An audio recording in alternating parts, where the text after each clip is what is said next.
Live from the 607, it is the Ocho Duro Parlay Hour, where we're talking sports locally and nationally. Why don't you join in the conversation with the hashtag ODPH? Here we go.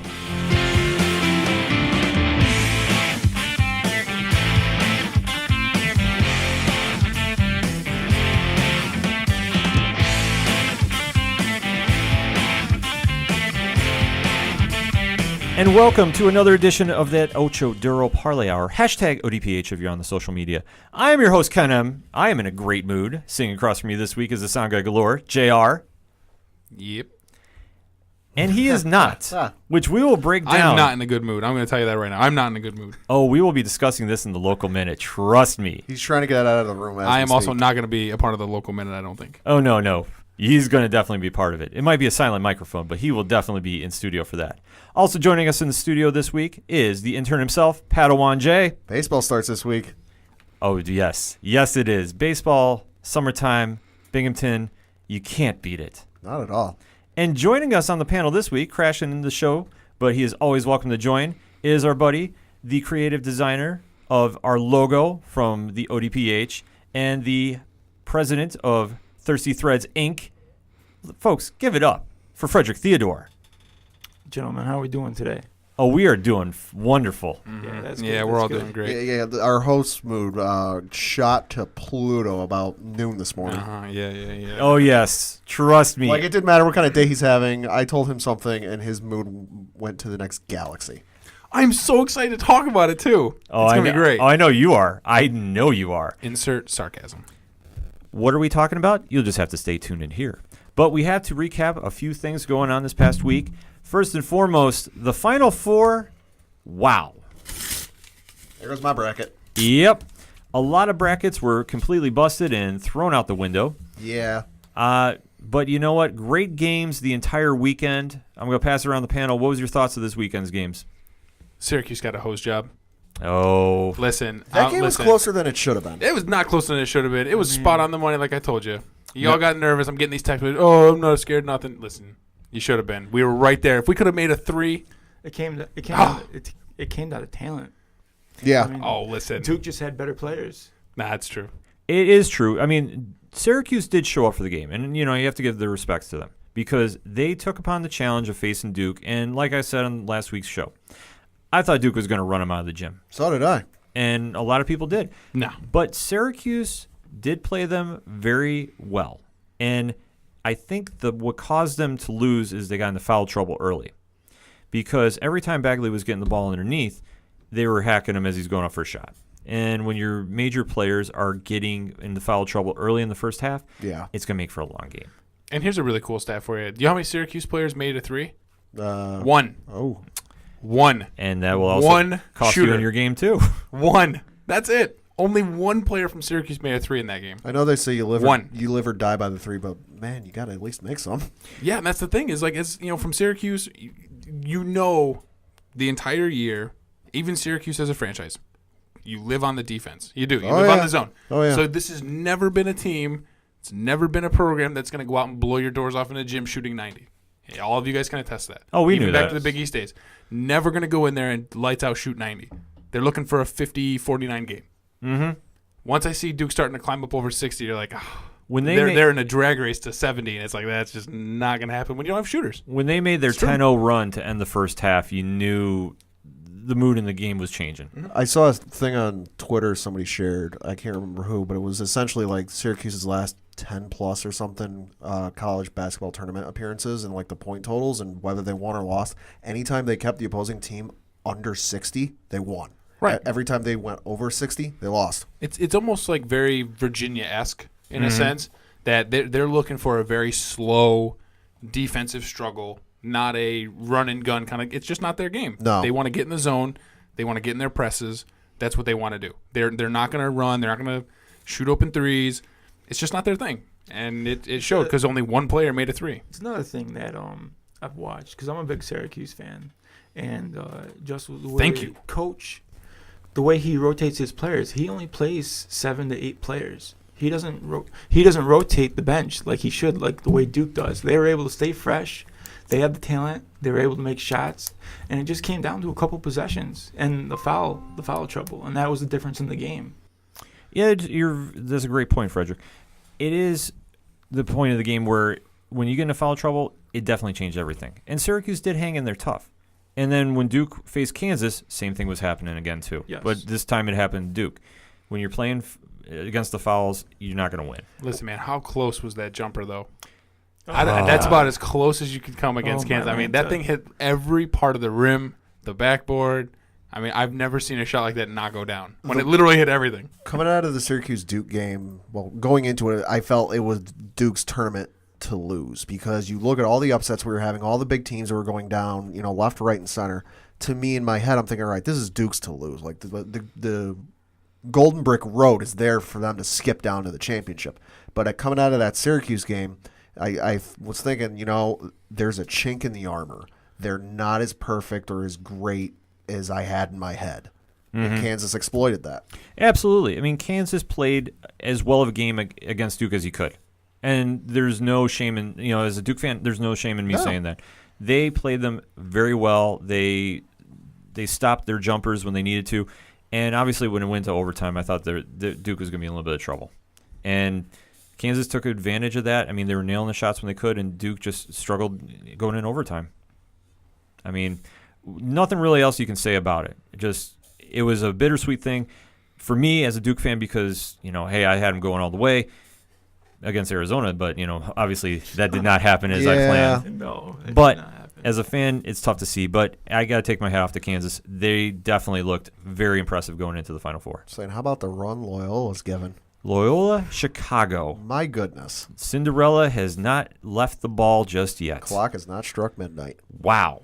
And an impressive win over Kansas State. I mean, I don't even know where to begin with this. It's really special. Yeah. That's what it is. We haven't seen this in a while.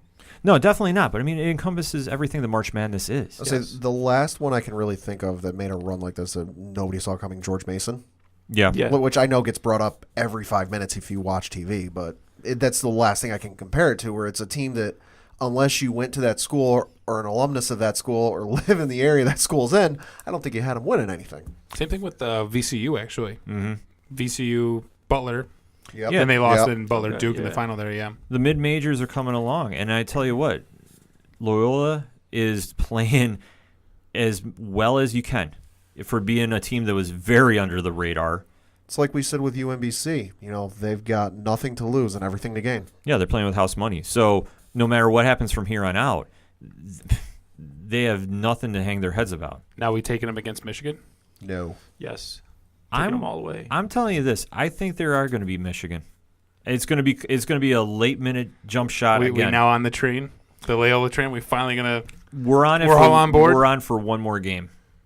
We're on for one more, but Villanova versus Kansas, I think the winner of that is going to win the whole thing, and I'm taking Villanova. Yeah, Villy is just, they're sick. Yeah. They're just like all around. Like, it's going to be a special game to watch, that Villanova Kansas game, because it's like you got two powerhouses just going at it. Two powerhouses, two great coaches, and Jay Wright and Bill Self. And as we mentioned before on the March Madness preview, Bill Self has done amazing with this team, but it's not been as dominant of a Kansas team as years past. No, they were really under the radar for a bulk of the season. Mm-hmm. Yeah, and for being a number one seed, I mean, still, they are an elite program, and they do have a very good team. Oh, yeah. If you're asking me to pick a winner, I go with Jay Wright. Which kills me, though, as we talk about it now, is we're like, oh, man, Kansas flying under the radar, number one seed, they're blowing everybody out. You got to take them. It's like, well, none of us did. No, that's true. That's where it's like, oh, damn it. Like, no, we never even like, oh, they're so good, crushing people. And it's like, yeah, we all had Michigan State or Duke. So, whoops. Well, no, because as we said on the Oh, show, crap. if you want to take a listen to it, yeah, Kansas was a good team, but it wasn't as dominant as they've been in years past. Whoops. The head coaching and the team, it's not like a Tom Izzo or a Krzyzewski or an insert, an elite AAA head coach where in the tournament they step it up. Like, yeah, they might have had a rocky, shaky regular season and conference tournament, but when it comes tournament time, they're going to be clutch and they're going to be money. Self, yeah, he's had his moments. Yeah, he's had his bright spots, but it's not been as consistent as some other coaches. Very good point, Pat. And that's why I say, as you listened to the show a couple weeks ago, they remind me a lot of Carolina this year. That I thought that their coaches really played their players up to an overachievement level. And I just think that Kansas has a good team, has a very good team. Yeah. But I don't think that they can hang in there with Villanova. I really don't. And then looking at the other side of the bracket, Michigan has surprised everybody getting as far as they have. I mean, you can't take anything away from them. Not at all. Beating Florida State was no easy task. But now, I mean, I don't know, something about the cardiac kids. I just think Loyola takes them. But then I think Villanova decides to end the Cinderella run. The way this tournament has been going, literally normally you would think, okay, Cinderella's run's going to end here. You're reaching the elite of the elite, the best of the season. The tried and true are going to step up. But with the way this tournament's been going, man, it's possible. Yeah, absolutely. JR, any thoughts on that? Well, I mean, when I looked at my bracket this morning, my recliner bracket that's now 15-0 as far as perfection, years rolling, I do have Loyola and Michigan right here. So I think I'm thinking, I love the story. The background is great. But like you said, I think it kind of comes to an end here. I'm thinking Nova Michigan's your final. And for what it's worth, the lines are currently Michigan by 5 and Villanova by 5. Okay, forget it. I'm taking Loyola. It's too much. Really? Yep, as we record. Interesting. That is okay. I find that very interesting because I figured Michigan would have been maybe a 10-point favorite. That's what I was thinking too. Yeah, because I mean Loyola has been playing great. I mean, and they've been winning. But if you look back at their games, I mean, it's usually been a last-minute shot, except I think for the last one. So I mean, who knows what's going to happen? It's going to be magical. That's what it's going to be. This Final Four. I mean, guys, we've been really. It's been great to watch as a fan. I mean, so many upsets this year. I mean, I would like to see Loyola win it all. I'd love to see that. Michigan, That'd be crazy. Michigan is the better team, but I mean, Lola's playing with house money. Yeah, and I think it all depends, as we've said in shows past. Whatever team shows up that day is going to really determine the winner. Because you could have all the stats behind you want. You can have all the talent in the world behind you. If you don't put in the work that game, it doesn't matter. And I think Loyola, they got a shot. I'm not saying they're going to get ran out of the gym. I think they somehow pull this one off. Not saying Michigan is going to roll over on them by any means. No. But I think Loyola is playing just with a chip on their shoulder, and they have that team of destiny feel to them. But going against Villanova, against Kansas, I mean, Villanova, they're built for this. They've been here before. Jay Wright is ready. He'll have the team ready to go. Oh, yeah. And if they face in the final, it'll be a fun one to watch. But I just say I'm going with Villanova to close it out, though. So, final call for who you taking to win, Pad? Kansas. Lola. Frederick? Lola. And JR? Loyola, last time they made it to the Final Four, 1963, and they walked out champions. Take them. Hey, you heard our picks. We want to know yours. Hashtag ODPH. We're going to take a quick break. We'll be right back.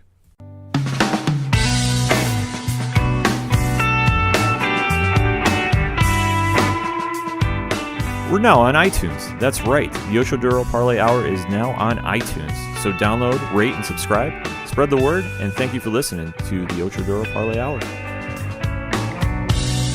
I'm the street light guiding you home.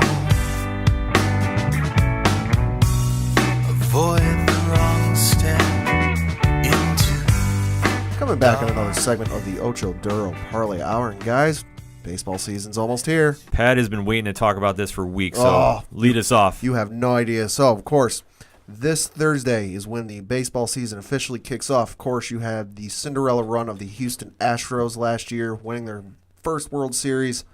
Magical run. Who do you guys think will win this year?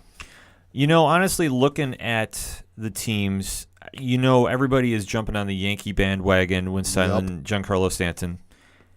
As a Yankee fan, I'm hoping so. Oh, I am too. But I'm going to be a very realistic fan about this. I don't think they do it, and I will tell you why. As much as this pains me to say, I still am not sold on Aaron Boone as manager. Mm-hmm. And I want to see what he does with a pitching staff. Now, say what you will about Girardi. He definitely got the most out of his players. And to see the change in the guard and the Bronx is going to be something to watch. Now, am I saying that they're not going to do it? No, I think they win the East. I think they win the East outright. Oh, yeah. Yeah. But the team that I am watching very intently is the Los Angeles Angels of Anaheim. Mm-hmm. And I think that they're going to come back and they're going to sneak it out. I just have this weird feeling they've been quietly reloading. They have a Rookie of the Year candidate in Otani. Otani, I'm sorry. I have a feeling the Trout and the boys out west are going to definitely be doing it. Well, the thing with the Yankees and the pitching rotation, it's the same starting rotation they had last year, which was second in all of Major League Baseball in ERA, only behind the World Series champion Houston Astros. So you've still got your Masahiro Tanaka, your CC Sabathia, Jordan Montgomery, Luis Severino, and Sonny Gray, and you've still got Chapman closing. So on paper, it's the same guys. They had success last year. Like you said, though, it comes down to how is Boone going to do it. It's his first managing job. I'm with you there. I think the Yankees will make it to the World Series, whether they win it or not. It really comes down to how they're playing. I mean, you look at the hot start Judge had last year, and then it kind of tapered off. Is he going to do it again? Is that going to happen for other players? It comes down to who's going to hit and when. Well, I think with Judge, though, pitchers saw him a second time around. And I think that they were starting to pick up that he did struggle hitting a breaking ball and hitting a curve. Yeah. So he did make adjustments. We'll see if it carries over, though. I mean, you guys got that lineup. That lineup is filthy. Yeah. From 1 to 9, it's just. Well, I mean, you guys have very good utility players, and the lineup in the field defensively is set. It's just it comes down to your pitching. the lineup did take a slight hit as we record today. Greg Bird was going to be our starting first baseman, is out 6 to 8 weeks. He's having surgery to remove a bone spur in his right foot. So, yeah. Well, that'll hurt, but you know what? They're so deep on their bench and in their farm system that I'm not too worried about it per se. And like I said, my biggest thing with the Yanks this season is going to be Aaron Boone and what he does with that pitching staff. I think Houston will be in there well. I mean, they're going to be in competition there. But I always am fearful of a World Series hangover. When teams win championships, right? Are they going to come back the next season just as hungry? Well, especially with World Series championships and everything that Houston was going through and what it meant for them and everything else. Yeah. It was everything for that city. Yeah. Absolutely. So are they going to come back as hungry? I don't know. Maybe. That's probably the honest answer I can give. I'm not saying they're going to just completely roll over and just let everybody go crazy in the West, but it's also very tough for teams to go back to back to back consistently. Yeah. And can Houston do it? I mean, they haven't lost anybody major to their team from last year, so it's definitely on paper they're going to be in it. But like I said, I'm sticking with my guns about LA. I hope I'm wrong, and I hope it's the Yanks. But to be honest, JR, what you thinking? Yeah. Yankees talk. Sure. Okay. Mets baseball, baby. They're going to take it. No doubt about it. Take the East? No, they're going to take the World Series. Okay. Break it down. Oh, there's nothing to break down. What are you talking about? They've got the best rotation in baseball. You want to argue me that one? I'd like to hear your explanation. I'm waiting to hear this. We have a Thor.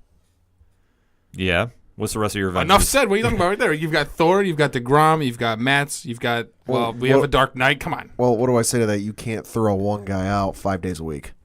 Yeah, but that's why we throw all 4 of them out there. It's great. Well, you Dark say Knight, you have a Thor. What else do you need? We have a Dark Knight. 4 more pitchers. Yeah, we have a Dark Knight. He anchors the defense. DeGrom, he was easily our best pitcher last year. Matt's our ace lefty. I'm not worried about one of them coming off surgery or something again? No, don't worry about that. We're good. Harvey's fine. He's got his ducks in a row. We're all set. He's gonna be down as our 4. Matt's is our 3. DeGrom could have been opening day starter, but he did have a little issue. But we're okay with that. We're past that point, and we've got a Thor. So you guys are all comics guys. Come on. Oh no, I'm gonna pass around the panel before I decide to say who I'm taking in the NL. Frederick, who you got? I think it's the Cubs. I really do. Like, their window's closing. With their pitching staff, they did get Yu Darvish over free agency, but the players are getting older. You got a couple key pitchers that they're getting up there in age, and I think this is their last good year to get there. The cool thing is they did get Darvish, the guy who pitched 3 whole innings in the World Series in 2 separate games. So that really anchors that rotation, let me tell you. Correct me if I'm wrong. Wasn't one of them also at home where we knew he was trash? Sure was. Yeah. 3 whole innings. He made it through a World Series. His home His home record against the playing for the Dodgers was not the greatest in the world. It was 3 innings. Yeah. Over 2 different games in the World Series, and they put him in the rotation. If Unreal. If I remember right, we were sitting here wondering why one of the playoff games he wasn't starting game 2, and then we looked at his stats and we're like, oh, that's why. And then I think it was like a couple weeks later he started at home, and we're like, oh, yeah, that's why you don't start him at home. Yep. It's going to be tough to see with the Cubs. I mean, I do agree with you, Frederick, that the window is closing for the team that won the World Series. And they do have the talent there. There's no question about that. It's going to be very interesting to see, though, if they can hang in there.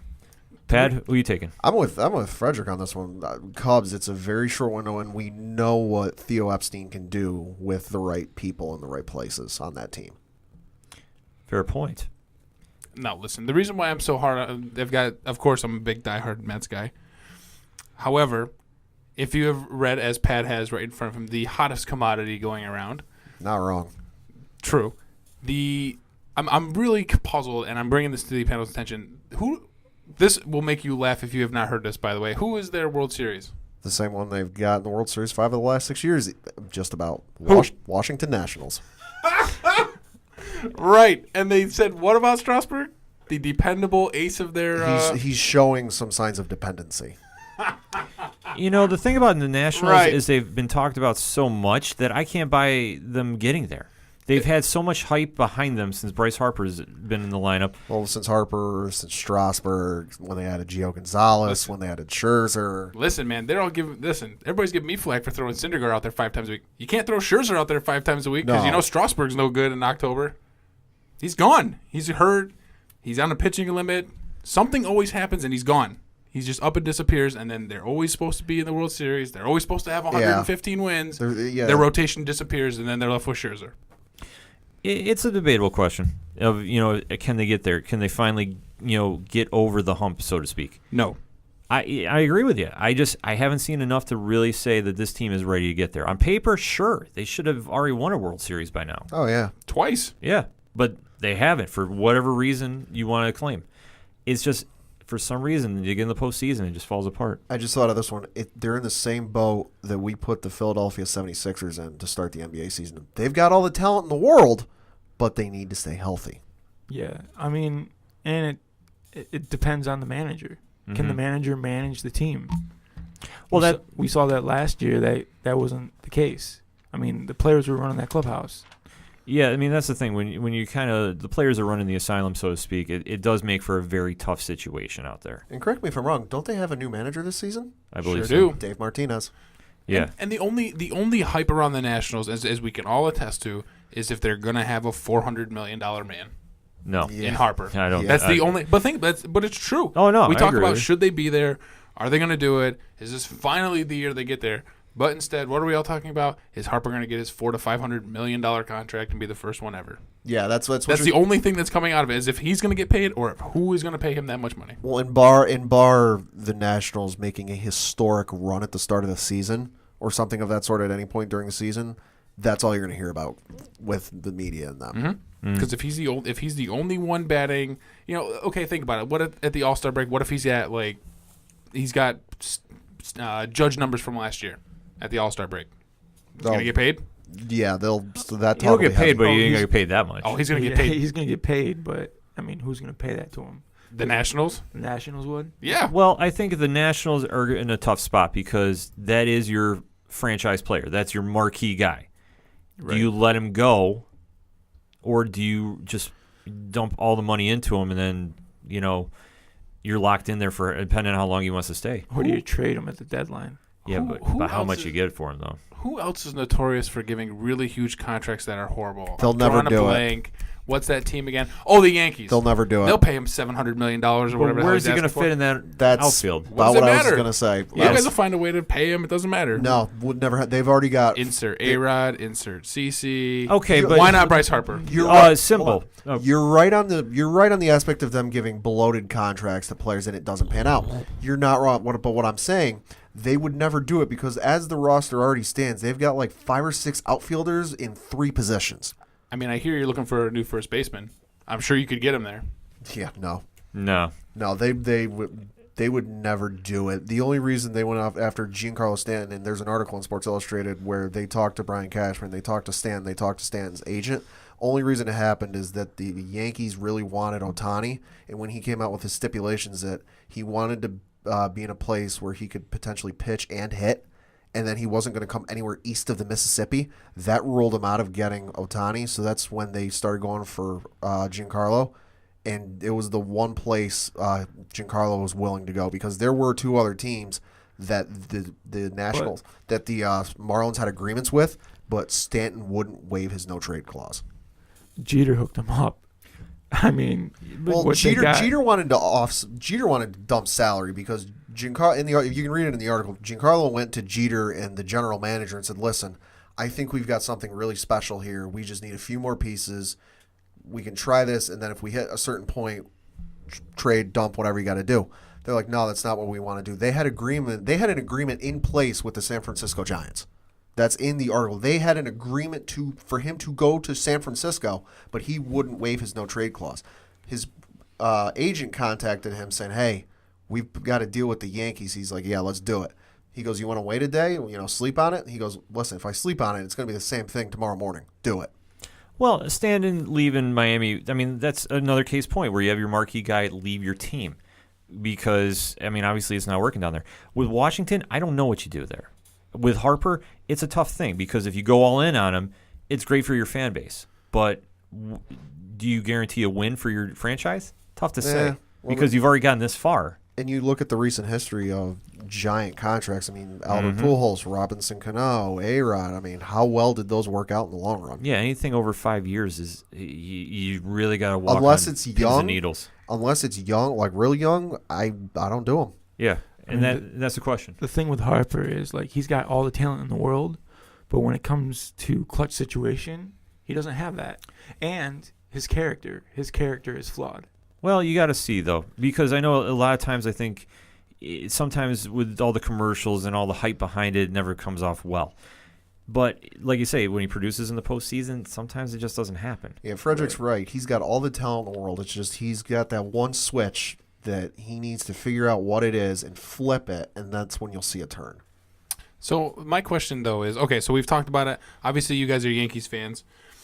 Oh, Red Sox. How many? Yeah, he's Red Sox. They're over there. Well, we're hating. We're hating. We're Mets guy. We got a Red Sox guy. But the 2 Yankees guys here, only because I find this hilarious. And we talked about it before. So you are optimistic that they're going to win the World Series, let alone even get there. Does Boone make it out of first year if this team does not win now? No. Is he gone? Yes. If they don't bring home a title this year, is he gone? Yes. Okay, let me rephrase that. What if they get even short? No, I'm saying if they get to the World Series, it's farther than they were last year. No, so is that okay? He's got to win it. No, he's got to win it. So anything short of getting there and winning is a fire. I think that he has to win now. I mean, I don't think the window is there because if you got rid of Girardi, who's been a proven winner in New York, and you've taken a very big gamble with Boone, and you don't pull it off, he's got to get to the World Series. I think I could see him staying if he gets to the World Series. Like they're in the World Series. Okay, say they lose in 5. Here's the thing. Girardi, the writing was on the wall. I mean, you and I were sitting here looking at reports coming out middle of the ALCS, ALDS, that unless they won the World Series, he was out, which never a good thing to hear if you're not even out of the season yet. So Girardi, the writing was on the wall. Boone, I think it depends on how the season goes. I think if they have a good season, they get to the postseason, they get to the World, they get to the CS or they get to the World Series, win, lose, I think he stays. I think if it's an absolute atrocious season and nothing goes well, they don't make the playoffs, I can see him getting fired, if not having a very, very, very short leash. Because and you can trace it to the NFL. The issue I have when it comes to head coaching, you've got to give him more than 1 year. No, they should. I mean, I'm not. Just my opinion is, you go out and you get Stanton. Your lineup is loaded. Your pitching staff is one of the best in all of baseball.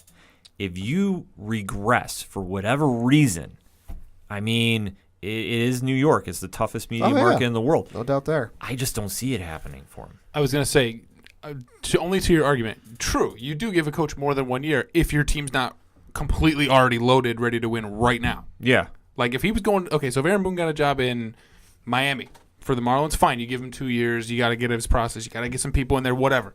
This team is ready right now. If they don't win, unexcusable. He's gone. That's why I said Go. I think he's gone. I think he has to win now. Like, this team is ready right now. They could have won it last year. They damn well better win it this year if they don't, with that rotation, with your new batting power. I mean, you're going to get 100 home runs out of your 3 and 4 guy.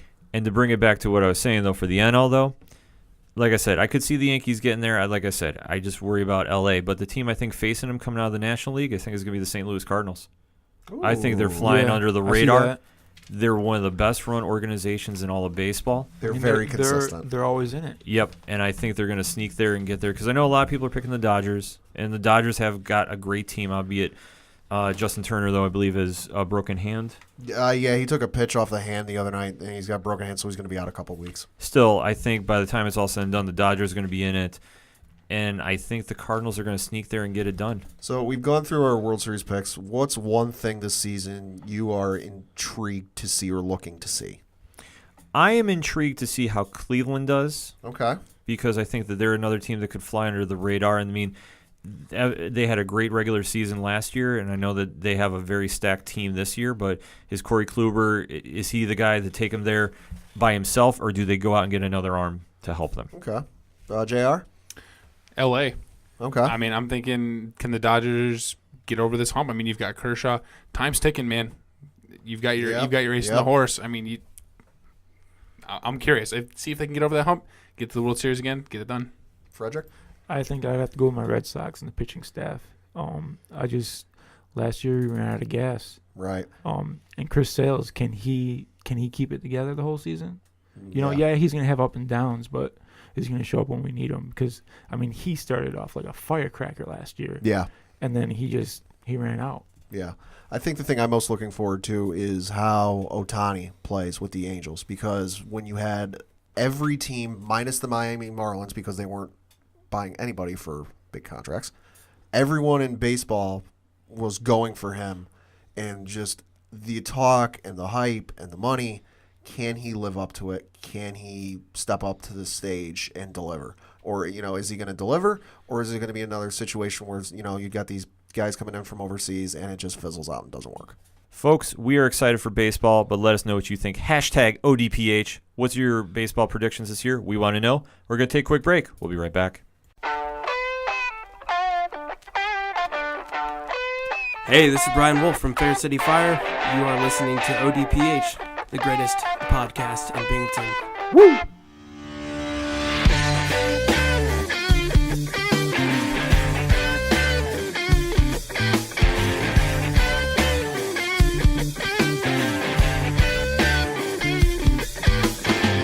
Hot lips touching, cool thighs feeling, shudder running up, her spine spinning, long day to a long night, but I'm not stopping till I get it right. Coming back for the third segment on this week's ODPH, and we got to talk a little MMA, a little UFC news, if you will, and a free card definitely had an upgrade added to it coming in April. Caught my attention. It definitely caught members of the panel's attention. Folks, Frankie Edgar is back in the cage April 21st. Didn't he just lose?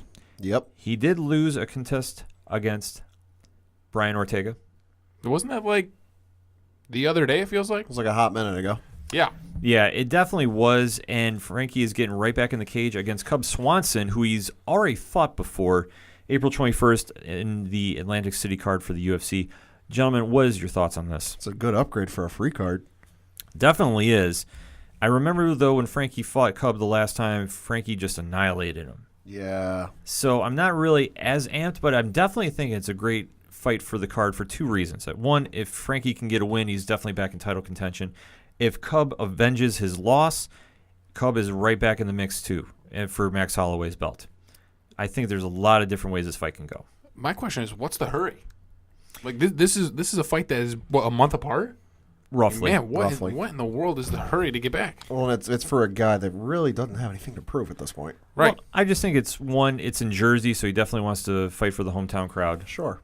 And two, I think with Frankie being a very prideful fighter, one that does not want to have a loss looming over him, especially one that Ortega knocked him out, which is the first time he's ever been knocked out. Granted, he did get caught with a close elbow, and it's just one of those things that a shot just landed the right spot at the right time. Right. So do you really hold that against him? I don't, but I could see Frankie just saying, hey, I want to get that loss wiped away as quick as possible, and I want to prove to everybody that I still got a lot of fight left in me. So with that being said, that card, that'll be the co-main event for that one. The main event is Edwin Barbosa versus Kevin Lee. That's going to be a definite fun one to watch at 155. Oh, yeah. So UFC has got some big fights coming down the pike. None bigger, though, 2 weeks away. Khabib versus Tony Ferguson is still on. They're still healthy. Everybody is still healthy. Good. Everybody is ready to go for that one that we've seen thus far. So I'm still excited. Now, I know, Frederick, you're not into the UFC as much as we all are, which is okay. Correct. But you've seen some stuff on Khabib. Yes, I have. You've seen some of the fight videos. How excited now are you for this? He's a pure beast. I mean, 25-0 doesn't mean you're bad. No, I would say that means you're really good. No, absolutely. I mean, Khabib has just been mowing down everybody in the 155 division. He is, in my opinion, the uncrowned champion, and if he definitely takes Ferguson in this one, there's no discussion needed. He is the guy at 155. I mean, I'll do apologies to our heavyweight champion, but I would say Khabib's the scariest man on the planet because he ain't lost yet. Quite possibly. I mean, Miocic is doing his thing up in the heavyweight division, and I know the fight with Cormier coming up, that is going to be a super fight to say the least. Yeah. But this one, like we said, and I know we've been talking about it, we're going to go a little more in-depth next week on the ODPH with it, but Khabib versus Ferguson has been a fight that hardcore fans have been waiting for. And definitely the two best guys at 155 currently right now. Yeah. I know we're going to hear something saying, well, what about Conor McGregor? Well, Conor hasn't fought in a while. Show up and fight. Yeah, I mean, he's been doing the boxing thing. I mean, this card is solid from top to bottom with talent, and it really helps showcase what UFC has to offer for the future, because they don't have a lot of stars, and it's important to grow the brand. Absolutely. He's got a point. I mean, we've said it before. George St. Pierre, Lord knows what's happened with him these days. Ronda, she's gone to wrestling. John, jury's still out on what's going with him. You know, Conor's off doing Conor things. They really don't have a marquee star that you can build the name around. And I think that if Khabib puts on a performance here, he's definitely going to be in that contention. I think he's the next breakout star. I would say so, yes. I think he has a lot going for him. He has the mystique about him. I mean, when you practice wrestling and fighting bears, I mean, he should be. Yeah, he's a unique character to watch, but I mean that, and just he is. If you want to see just clinics of performance, that's the guy you watch. It's just how he goes in there and he's literally ran through everybody he's gone against. I could see him having a coming out party for the casual fans. Every once in a while, UFC fans were like, and I'm not saying this is going to happen. I can see it happening. That like he walks in the octagon, fight starts, drops a bomb on Ferguson, knocked out, wins the belt. I mean, I don't think it's going to happen like that. But no, I don't think it's either. But I can see it happen. But I think whoever wins this is definitely going to make some headway, especially in the mainstream crowd. Yes. Because we've said, the UFC is really lacking star power right now. They have great fighters, don't get me wrong, and especially if you're a hardcore fanatic like myself, you can definitely go, okay, this is a guy to watch. The UFC needs to kind of start building these stars, but I mean, how do you do that is just based on their performances, who shows up consistently. I mean, it's not a scripted sport. Right. It's a legit sport, because they've had guys and girls that have came up through the ranks that just haven't panned out for whatever reason. The hype train just goes off the tracks. But Khabib is one of those guys. He's 25-0. You almost need somebody to go on a Ronda-type run where they just come in, dominate, and it's a lot of, like, headline-making fights where, you know, I remember the one Ronda fight, it was so short you could fit it in an Instagram video. 12 seconds. You could fit it on an Instagram video. Like, you need stuff like that where it makes news on the morning talk shows, the sports shows, you know, the 24/7 news shows, where it gets past your initial circle of UFC fans. Yeah. But I mean, I'm thinking, you know, obviously we'll discuss the fight next week as we get a little bit closer. But I tell you what, if Khabib wins this fight, and your next fight's Conor, oh boy, if they can actually make that work, oh, don't you worry, that's going to be all over headlines. I know you're not a fan of it, Ken. But I tell you what, man, that will headline all, and your average fan is gonna know. I agree with you. I'm not against it, but I'm just I struggle with champions that don't defend their belts. Yes. And I know Conor hasn't. I'm actually a Conor McGregor fan. Don't get me wrong. I think he's great for the sport. But when you're a champion, you need to defend your belt. That's been my only knock against him. It made sense when he went to go do the boxing thing. Okay, you can't defend the belt because you're doing the boxing thing. And then his significant other, I don't know if it's his wife, fiance, girlfriend, whatever, they gave birth to his child. Okay, you got time with the kid. I understand that. It's darn near 600 days or 500 days or whatever it is since he's defended the belt. You got to step up and defend. Yeah, and I think the UFC did the right decision about stripping him of the title. And if he's serious about coming back, yeah, you put him a fight against the winner. Yeah. Because if you're the champion, you should be able to win any night that you're in the cage. He was the champion, and he never lost in the octagon. Yeah. That's the thing. As he's been champion, he's never lost. I mean, he has lost in the octagon. I mean, the Nate Diaz fight rings the bell. Yeah. But if you're going to be the champion, you got to step up and defend the belt. Like the Ric Flair says, to be the man, you got to beat the man. So I could see that fight happening. And I'm not against that. But I'm just saying the UFC needs to build stars. Now, if Khabib just runs through McGregor, let's say that happens. That'd be the scariest thing I've ever seen. Yeah, that would get mainstream media going because Conor is such a star. Like as hyped and as touted as Conor is, and rightfully so. If Khabib runs through him in like the first round or something, oh my goodness. I mean, does he want to fight when he's getting that Burger King money? You never know. That's a very good point. But that all depends. I mean, if Conor has the right fight, I think he comes back. I think he almost fought against Frankie Edgar, but it didn't happen. Yeah. That when he was going to step in short notice. So it's not to say Conor doesn't have the itch to come back, but he's going to come back for the right fight. In my opinion, he has to fight the champion here. Or does he go to a different weight class? That's your other option.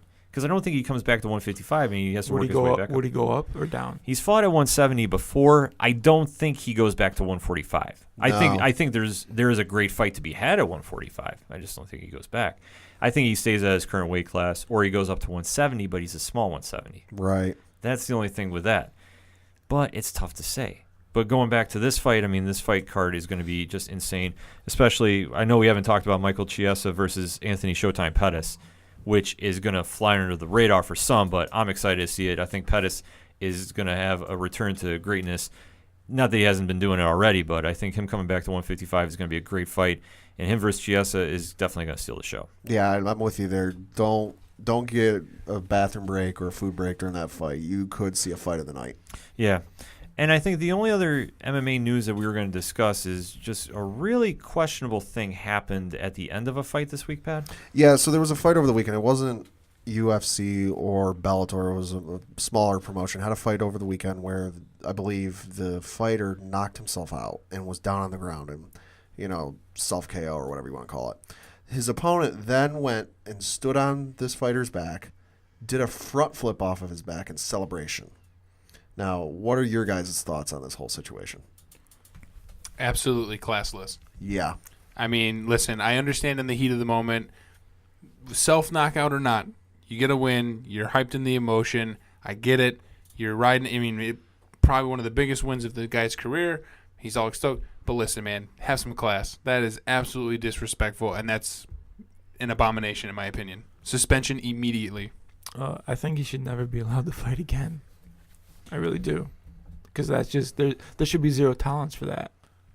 I agree. I mean, I don't think he shouldn't be able to fight again because he did apologize. I did hear the apology after, and it was one of the heat of the moment. He did apologize? Yes. Okay. Yeah, to save face. Well, either or, he did, and I thought it was very sincere. But I also think it's a bad look.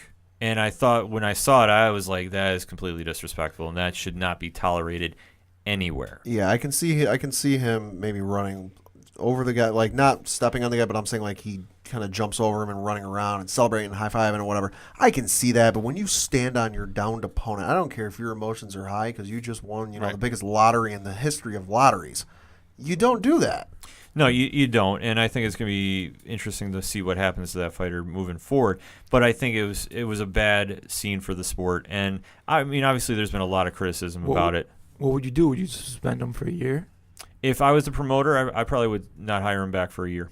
Okay, that would be me. It's basically, it comes back down to like when Paul Daly took a shot at Josh Koscheck after he lost, and he's been banned from the UFC since. And this was just a straight punch after the fight.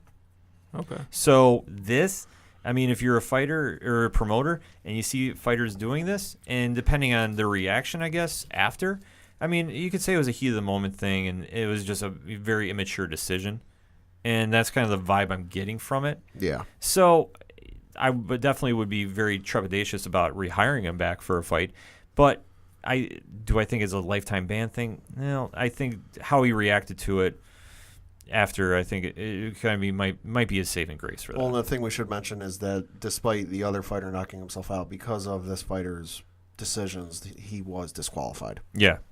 So it's kind of an interesting subject, though.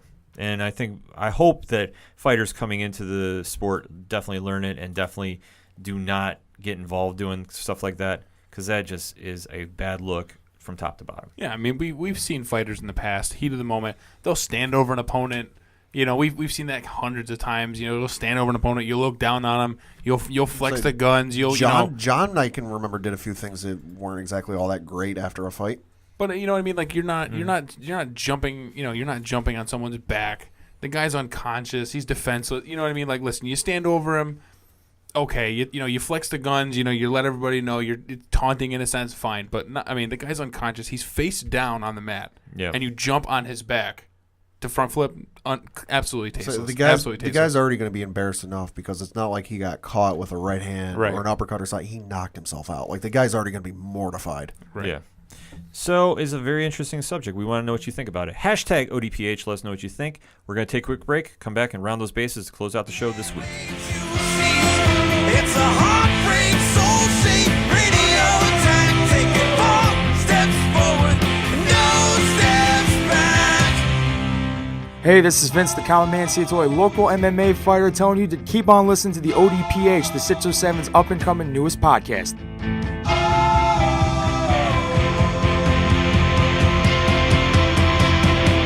We knew right where we'd be, floating on the airwaves, you see.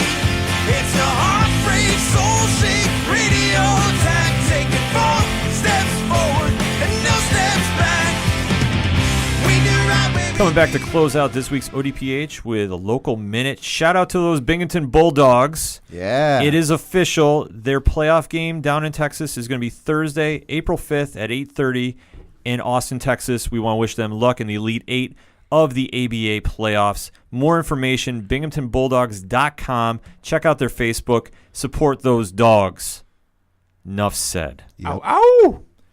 Pad, you got some Binghamton Devils news for us? Yeah, so Devils this week, Wednesday they are playing in Syracuse against the Crunch, and then Friday they are at home, game time 7:05. Saturday they are also at home against the Americans, game time 7:05.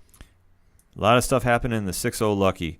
So let's start rounding those bases. Pad, what you got to take us home with? Bit of surprising, interesting news coming out of the NFL today. Of course, Ndamukong Suh signed with the LA Rams for 1 year, $13 million deals opposite Aaron Donald, which, think about that front line of defense. Ugh, Wow. that's scary. Also, the LA Rams not done with their offseason moves.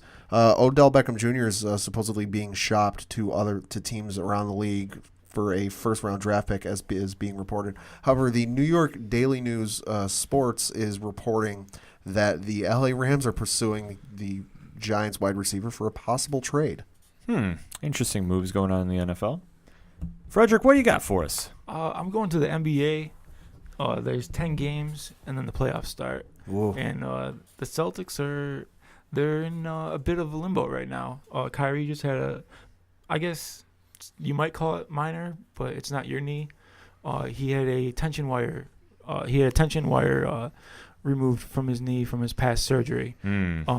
So I mean, if I was him, I'd just shut it down and see what these young guys can do. So yeah, you're talking knee surgery and removing something. I'm sorry, minor doesn't fit into my vocabulary in that scenario. You know, it's going to be interesting watching the NBA East in the playoffs because there's so many storylines happening right now. There really is.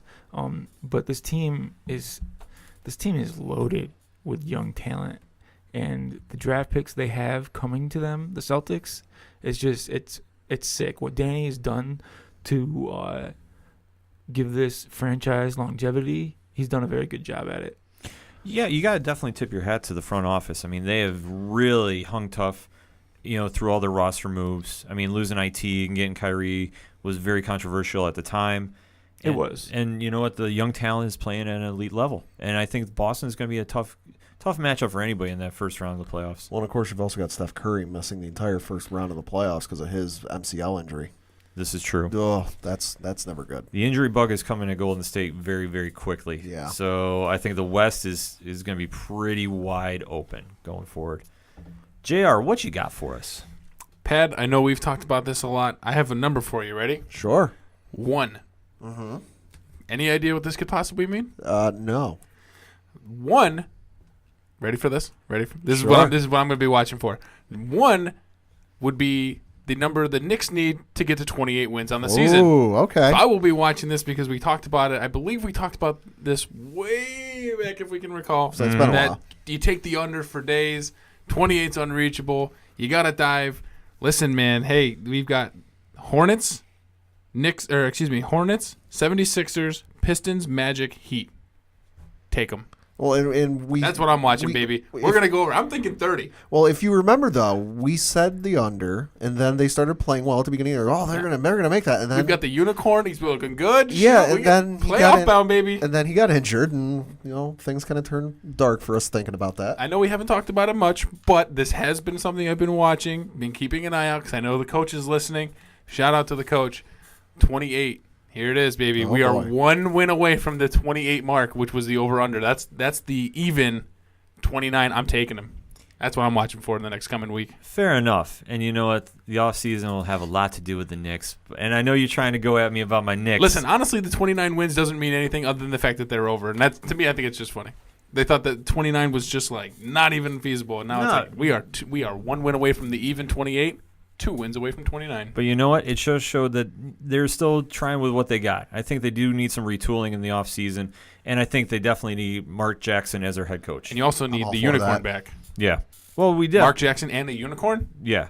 And a high draft pick? Title. I will take that. Hello. What is their position right now? They're out of the playoffs. They're yeah, yeah, the, I se- the season's a for the wrap. draft. The draft, they're Like looking top at 10? They're looking in top 10. Okay. I think they have a this draft is loaded. I think Yeah. I think they have a protected pick, but I'm not 100% sure right now because my attention has not been with the Knicks right now. Yeah, his attention got slightly diverted today. It was to the breaking news to close out this week's ODPH. We got Hey, guys, I'm actually going to get – I got a call. We I'm out of here. Oh, no. Sit No. tight, my friend. Frederick, shut the door. Yeah, shut the door on this one. Yep, he's got it shut. Ladies and gentlemen, We got a Tim bet. Tebow is locked and loaded for your Binghamton Rumble Ponies. I believe we got a bet we got to settle now. Are you serious? I am dead serious. It has been reported. The news is breaking They're today. gonna sell out all their games. I'm telling you, it is a big, big story here in the 6-0 Lucky that it's happening. See, I know phone is starting to ring off the hook the minute I mentioned that. It just lost it and went out of control. But Tim Tebow is destined for your Binghamton Rumble Ponies to start the 2018 baseball season off. If you were looking for a reason to go see a Rumble Ponies game this season and you were kind of on the fence, here's your reason. The dream's alive. The dream is alive. My jersey is alive because one of the panelists here defiantly said that Tim was not going to be playing in Binghamton, and we Ever. were trying to tell him wrong.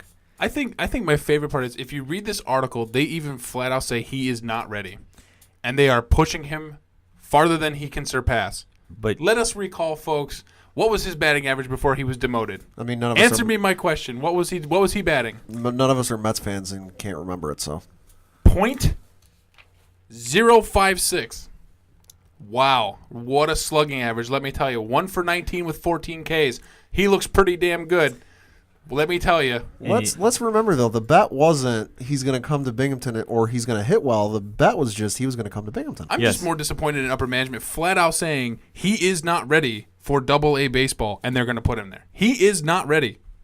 They even said it, and they're going to freaking bring him here. You know Well, what? Whatever. you know Your what? jersey, let me know the size. We'll post it. Oh, I'll be definitely will. Oh, definitely will. And you know what? He might surprise some people.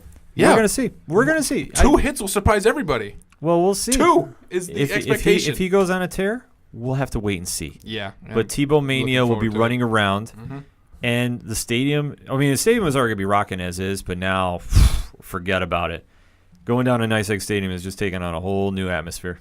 Oh, it's Yep. going to be so great. It's gonna be wonderful. electric. Yeah, Yep. it's going to be electric. Mhm. So But the fact that he's going to be starting with your Binghamton Rumble Ponies, I can't wait to get down to the stadium as is. It's going to be fun in a couple days. Barely can keep my rear in this chair. I'm so excited. Oh, I know.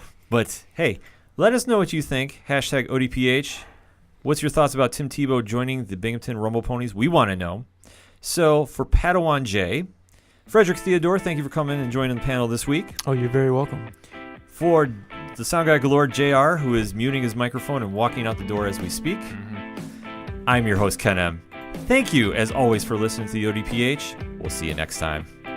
Instead of making promises in the dark, why don't we just play our part? 'Cause I'm all alone and you're all alone tonight. Act like lovers, but we're not even friends. You can see the end, but it feels good to pretend.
What is it?